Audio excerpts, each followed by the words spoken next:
ఈ ఏడాది జూన్ 21న జరగనున్న ప్రపంచ యోగా దినోత్సవాన్ని విశాఖపట్నంలో అత్యంత ఘనంగా నిర్వహించనున్నట్లు విశాఖపట్నం ఎంపీ ఎం శ్రీ భరత్ వెల్లడించారు. విశాఖ నగరంలోని తెలుగుదేశం పార్టీ జిల్లా కార్యాలయంలో రాష్ట్ర oil seed growers corporation chairman, TDP జిల్లా అధ్యక్షులు గండి బాబ్జీ, ప్రభుత్వ విప్ ఎమ్మెల్సీ వేపాడ చిరంజీవి రావుతో కలిసి ఎంపీ భరత్ మీడియా సమావేశం నిర్వహించారు. ఈ సందర్భంగా ఎంపీ భరత్ మాట్లాడుతూ ప్రపంచ యోగా దినోత్సవానికి ప్రధానమంత్రి నరేంద్ర మోడీతో పాటు కేంద్ర, రాష్ట్ర నాయకులు హాజరు కానున్నట్లు తెలిపారు.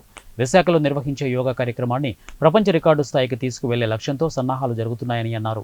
ఇందుకోసం అన్ని విభాగాలతో సమన్వయం చేసి విశాఖను యోగా నూతన కేంద్రంగా మార్చే దిశగా కృషి జరుగుతోందని అన్నారు. 6 లైన్స్ యాడ్ చేయాలనే దాంట్లో పనిచేస్తున్నారు. 14 లైన్స్ ఫైనల్ గా మనకి ఉండబోతున్నాయి కొత్త రైల్వే స్టేషన్ అప్గ్రేడ్ అయిన తర్వాత.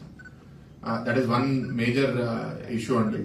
ప్రత్యేకంగా కొందరు ప్రతిపక్షంలో ఉన్న వాళ్ళు కూడా జోన్ ఇచ్చారు కానీ జీఎం లేదని ఆ ఆరోపణలు కూడా ఇక్కడి నుంచి ఇక్కడితో ముగిస్తాయనుకుంటున్నాను.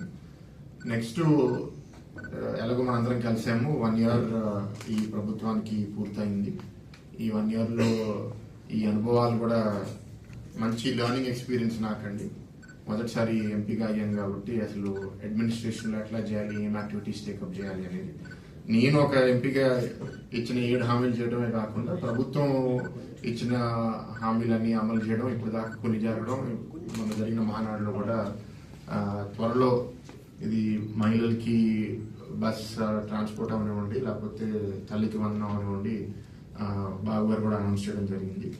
సో కష్టాలు ఉన్నాయి, ఆర్థిక ఇబ్బందులు ఉన్నాయి, బట్ పాజిటివిటీతో కలిసి పనిచేసి కేంద్ర ప్రభుత్వం సహాయంతో మాత్రం ఇంకా అన్ని అమలు చేయడమే కాకుండా ఆ 20 లక్షల ఉద్యోగాలు కూడా సృష్టిస్తారని నాకు బలమైన నమ్మకం. అండ్ మూడో point is yoga day. June 21 అంతర్జాతీయ యోగా దినోత్సవం సందర్భంగా ఇక్కడ ప్రధానమంత్రి మోడీ గారు రావడము, అండ్ ఇక్కడ సీఎం గారు కూడా ఏంటంటే ఒక గ్లోబల్ రికార్డ్, గిన్నిస్ రికార్డ్ సాధించాలని.